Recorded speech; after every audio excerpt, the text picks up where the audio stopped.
De retour dans l'Africa Newsroom, Jean-François Kandji-Kambé et Jean-Marie Bitomo sont toujours avec nous et Daoud Attal vient de nous rejoindre à nouveau puisqu'il était déjà avec nous en première partie. Et le Sénégal se dit satisfait de l'action du groupe intergouvernemental d'action contre le blanchiment d'argent en Afrique de l'Ouest. À travers son ministre de l'économie, des finances et du plan, le pays a félicité l'action du groupe face à la criminalité financière dans la sous-région. Alioune Guindo, commentaire Jean-Célestin et Jean Gay. Le travail du groupe intergouvernemental d'action contre le blanchiment d'argent en Afrique de l'Ouest, le GIABA, salué. L'institution dont le président du comité ministériel est le ministre de l'économie, des finances et du plan du Sénégal, Amadou Ba, a, outre la lutte contre le blanchiment d'argent, mené une action de lutte contre le terrorisme félicitée par le gouvernement sénégalais. Il s'agit de la lutte contre le terrorisme en Afrique de l'Ouest. Au-delà de la lutte contre les crimes financiers, la portée du GIABA et de ses institutions connexes s'étend à divers autres secteurs de la vie de nos nations. Il existe une grande complémentarité entre la mission générale de sécurisation globale du territoire et des populations et la mission spécifique de préservation du système financier dévolue au GIABA et ses partenaires que sont les cellules de renseignement financier. Les actions du GIABA sont en phase avec le troisième axe du plan Sénégal émergent. Un plan qui s'inscrit aussi dans le cadre des différents objectifs nationaux de ses États membres.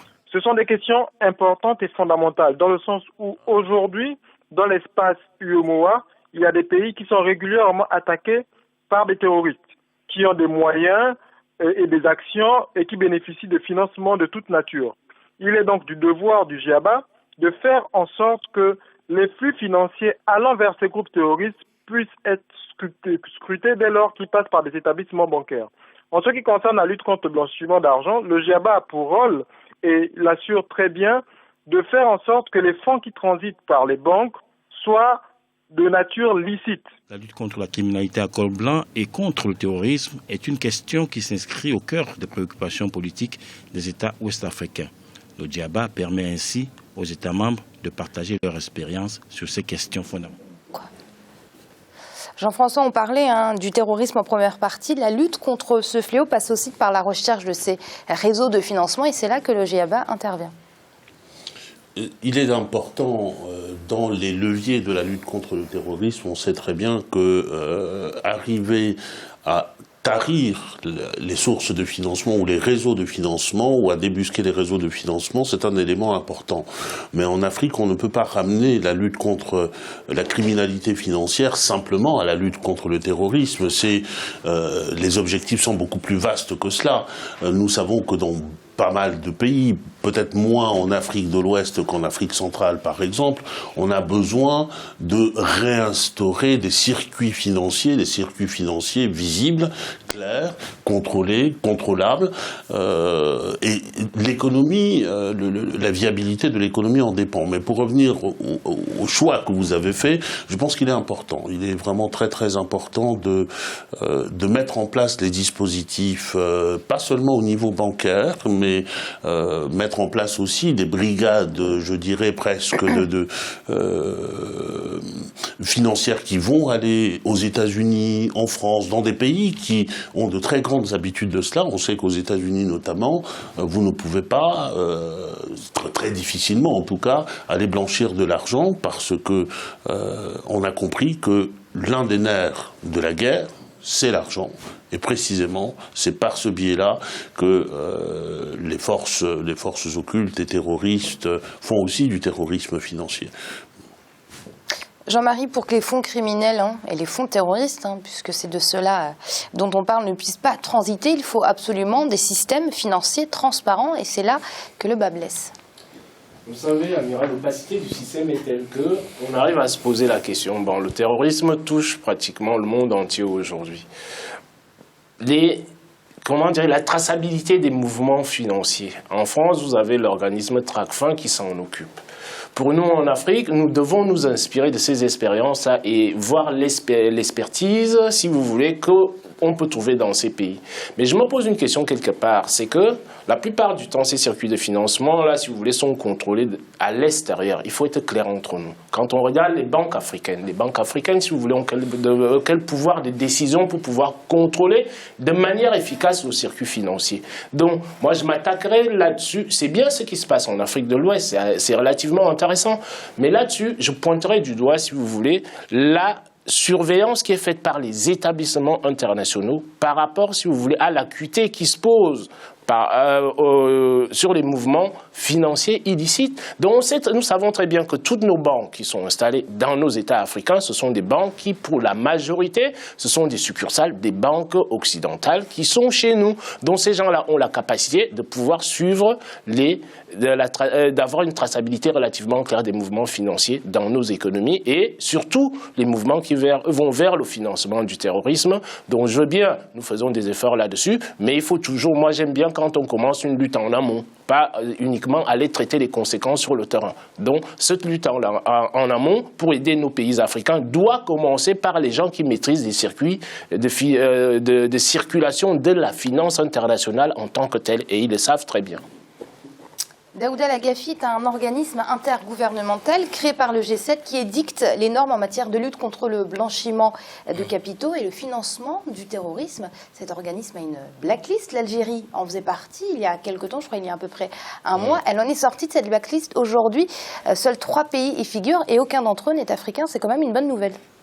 Ah oui, c'est bien présenté, c'est bien dit, c'est une bonne nouvelle du coup, effectivement.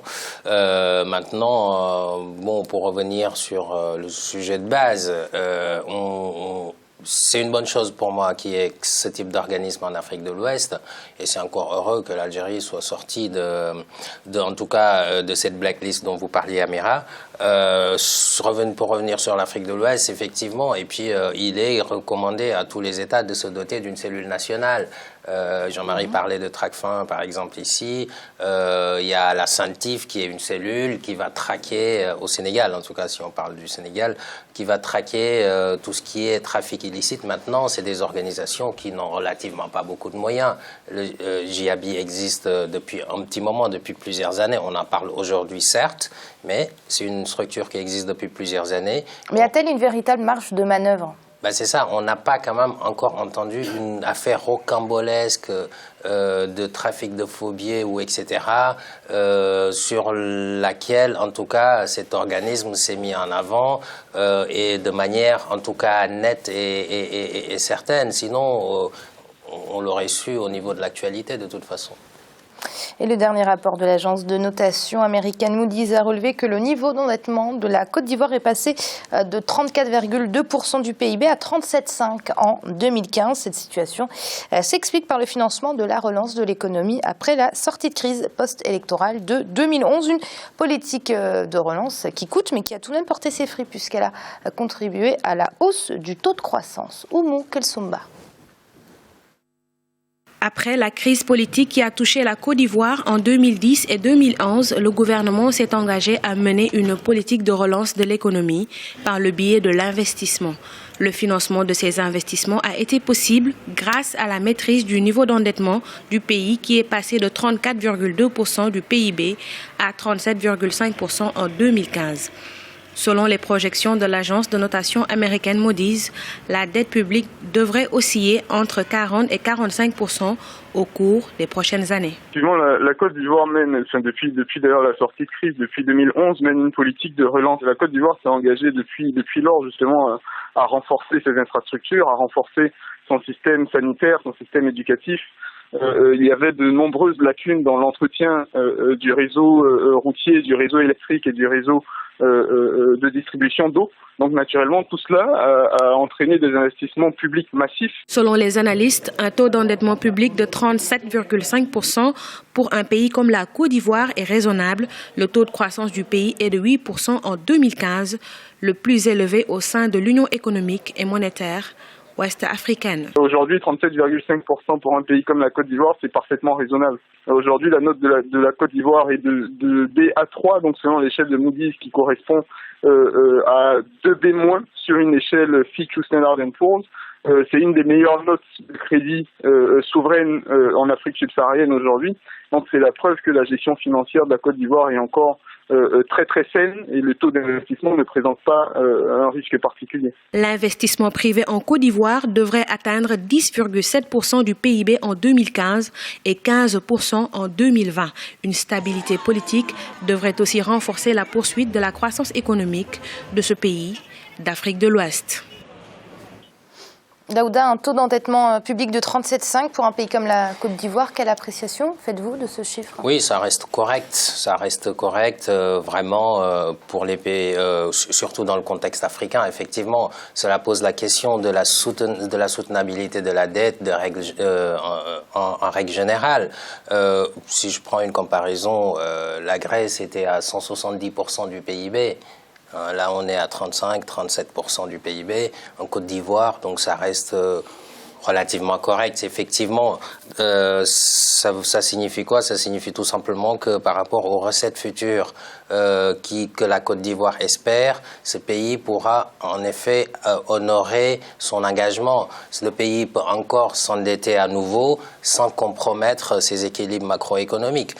Certes, il y a un déficit budgétaire parfois qui oblige à emprunter. La mise en place du plan qui vise l'émergence de la Côte d'Ivoire à l'horizon 2020 avec un plan national de développement d'ailleurs qui va démarrer sa deuxième phase en 2016 jusqu'en 2020, il y aura forcément de l'endettement pour financer les infrastructures, pour financer le plan et les projets qui sont dans ce plan. Maintenant, j'ai envie de dire, ce qu'il faut éviter en matière de dette publique, c'est l'effet boule de neige, c'est-à-dire emprunter pour rembourser les dettes déjà existantes. Mais si on emprunte pour investir, avec ce taux d'endettement par rapport au PIB, ça reste effectivement correct pour la Côte d'Ivoire. Oui, Jean-Marie, les performances économiques de la Côte d'Ivoire prouvent qu'elle a su s'endetter intelligemment.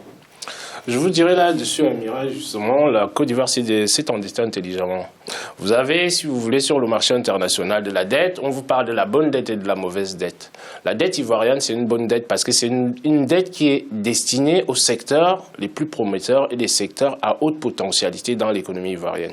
Donc à partir de cet instant-là, la Côte d'Ivoire suit une stratégie d'endettement qui est une stratégie d'endettement relativement saine dans la mesure où l'affectation, en effet, on est sûr qu'on aura un retour sur investissement et à la limite même, sur le long terme, pouvoir supporter ce qu'on appelle la charge de la dette.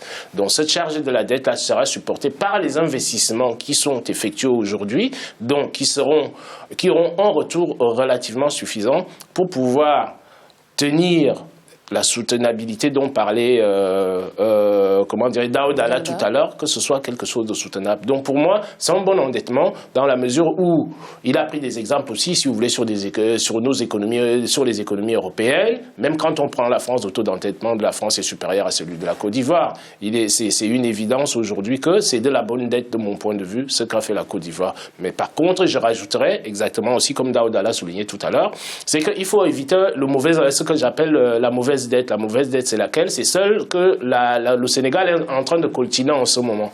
Ça voudrait dire quoi? L'emprunt qui a été lancé par le Sénégal sur 15 ans qui doit être remboursé là. L'État sénégalais est sur le point de se mettre sur le marché pour aller emprunter, pour assurer la charge de la dette. Donc ce sont des choses justement pour suivre Daouda pour aller en conclusion là-dessus.